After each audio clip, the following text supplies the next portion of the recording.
Hello, Kansas and Western fans. It's time for episode 17 of the construction of the Kansas and Western HO scale layout. Here we're starting at the top level track plan again. There's the middle, there's the lower. The vote for the last update was to work on the Wichita yard, which would be this peninsula here.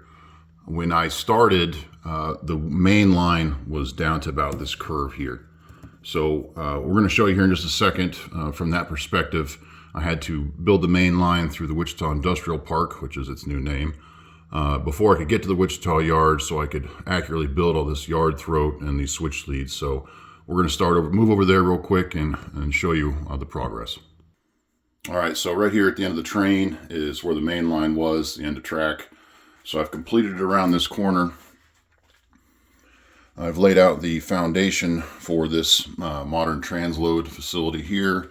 I'm using the structure both as kind of a backdrop and to kind of hide the main line. This transition curve here, I'm going to try to hide most of that, just to kind of hide the fact that we're just going from one side of the room to the other. Not going to be much activity here, just to create a new scene. And then this is the Wichita Industrial Park area here. And so I've got a spur that comes off the main here. That goes back to the transload yard for the lumber yard. And then I've created a small yard here that will serve 2 or 3 industries, considering putting this cement plant in here, because I was going to put it in a different location on the Kansas level, but I didn't like it there because there just wasn't that much space. So I might put it there. And then one modification to the plan was I decided to add the switch lead, or the yard lead here, in order to create a long enough lead to switch basically any track in the yard, and you'll see here in a second, all at one time. So you can pull all the cars from a single track this far, because down here in the La Junta yard, I had to settle for a much shorter lead because I just didn't have the space. So I'm hoping up here in the Wichita yard, it leads to a little less operator annoyance, that I gave them plenty of room to work. But this track here, this one here is the main line, and you can see this yard here, it's double-ended, just basically to help switching these industries here. I'll have to add another turnout here, but the yard lead, which led from the main line back here, starts to split off. So basically the main line of the yard lead, I guess is what we're going to call it now, is this middle track here. And it leads on around and then splits off again. Nope, I said the wrong thing. Hang on. This is the yard lead, and then this is the main line. So the main line, as you can see, wraps all the way around to the other side of the main grain elevator here. And since the yards are going to be split, I'm going to split ownership of the yards on my layout. The other side is going to be the UP yard, and this side is going to be the BNSF yard. The UP is going to have trackage rights on this upper level, so they can get to their yard on that side of the elevator and service everything to the east of Wichita, which is Tuan and El Dorado, and that's prototypical. So we're going to split that up for that reason. And then as you can see here, the yard lead splits off. I decided to make this empty space, which is what it was on the plan, an engine service terminal just for BNSF.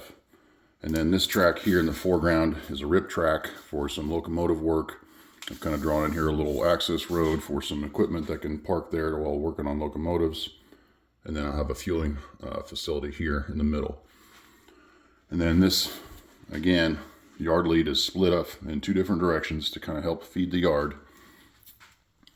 And so you have them coming back. There's 3 of them now. And it splits off. This is confusing to explain because I'm probably not using the right terminology, but you can see where it splits off, and then you have all your body tracks here. So multiple places for a yard switcher to be able to back a set of cars out and then switch to different tracks.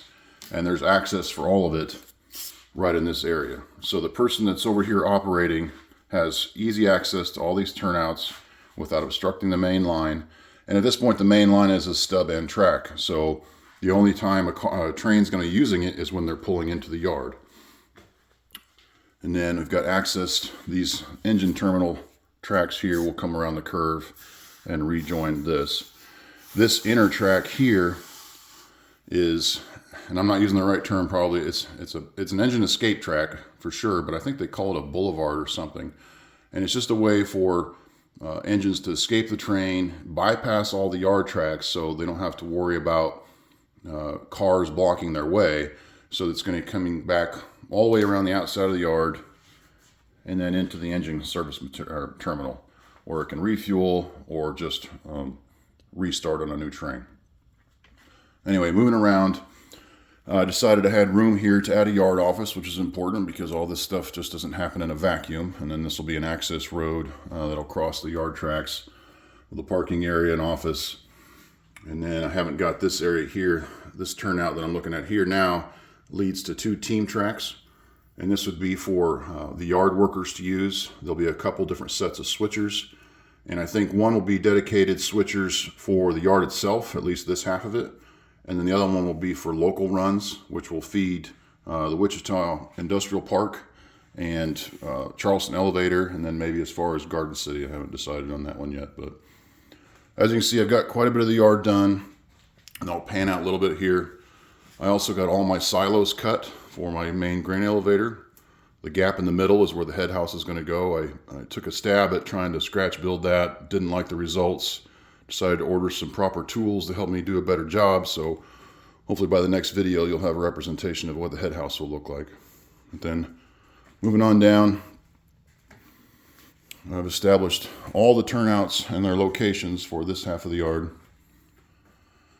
And then you've got this jumble here in the middle. And rather than just have a mess of tracks all piled down here at the end, I decided to have a purpose for them. So you can see all these labels. And this is the engine escape track that I mentioned earlier, where a mainline train will come almost next to the elevator. The track that's right next to the elevator is an actual loading track for the elevator itself, loading and unloading. So the main line is actually this one here that I'm centered on, and it will terminate right here where that bumper is. And then engines will escape the train and then bypass the whole yard on that outer track there that we talked about. And then this little stub end track here will be for a maintenance away yard. So the tracks in the middle, and you can kind of see the labels, but the one that comes off this one here, that's the elevator service track. This is an interchange track, and this is an interchange track. And I mentioned how each half of the yard on either side of the elevator is going to be one for UP and one for BNSF. So this is how they're going to interchange cars with each other. Instead of trying to jam up the yard leads way at the other end where switchers are working to set up trains, the switchers can just jam or shove cars down to these 2 tracks, and then either side can interchange with them. And that's what these turnouts are down here, is so each side can interchange without getting on the other side's, and getting in their way at least, but just to stay on their own side, I guess. Anyway, and then this other side, right along the elevator, will be the arrival departure track for the UP. And then it'll take a series of crossovers for it to get to the outer side of its yard and escape around there. And that's where I've basically run out of track.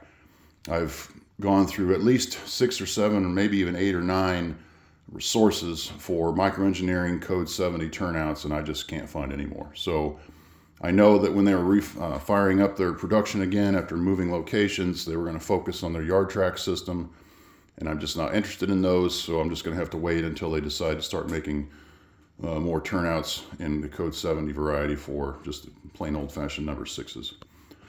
Anyway, this is what I worked on for the last couple weeks. I got a couple other things done down here on the workbench. I did finish installing this programming track, so you see the engine sitting there on that. I still have to move my power cab over here and then get that section of track isolated so I can do programming without messing up anything on the main line, but that's all put in place. And I also added some skirting around the helices, trying this mid-grade landscaping fabric, which covers really well. I haven't run a train in there yet to see how much the headlights are visible, but that might be kind of a good thing, so you can kind of monitor the progress of your train without actually being able to see it. And then I've got more on this helix, and just a little bit wrapped around this level here, and it looks pretty nice actually. I'm kind of surprised. It's a lot cheaper than fabric would have been, so I appreciate the idea that I saw on the internet for that, and obviously have a lot more to hang, but I'm just kind of trying it out for now.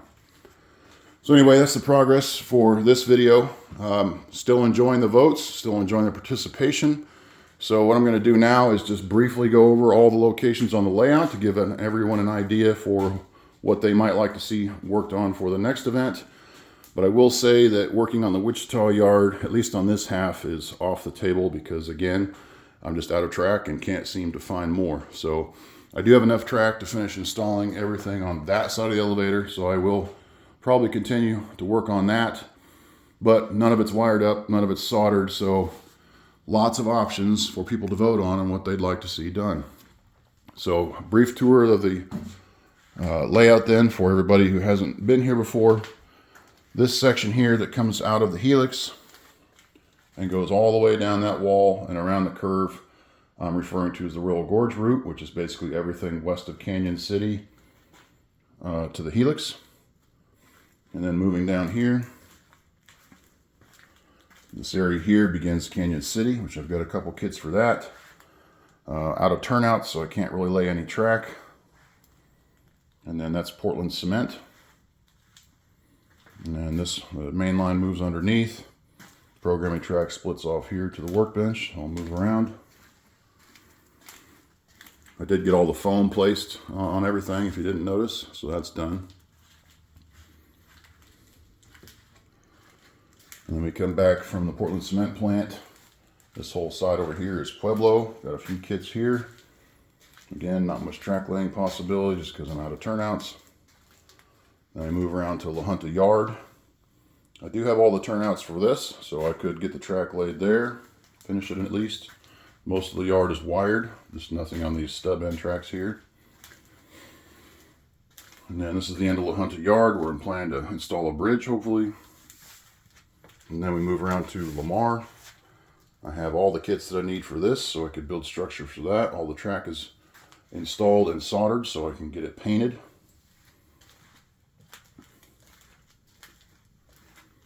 I'm following the main line around to Holly. This is where I've begun weathering some track. And I have gone back and trying to tone down some of these brighter ties. Not sure if the tone down really comes through on the photos or on the video, but in person it definitely looks a lot better. But I've already started a little bit of ballasting there, so I can work on that here. Then the Holcomb power plant, just have a couple kits to work on there, a base coat of paint to put down. This will be Garden City. The main line moves around the corner here to the Charleston elevator. I have all the track for that, so I could finish that. Have the structure, at least the elevator structures I need to get to work on that, so I could work on that. And then again, twisting back around here to the Wichita industrial yard. Have a couple kits I could install here, but I'm missing a couple turnouts, so probably no more track work in this area. And then of course the Wichita yard.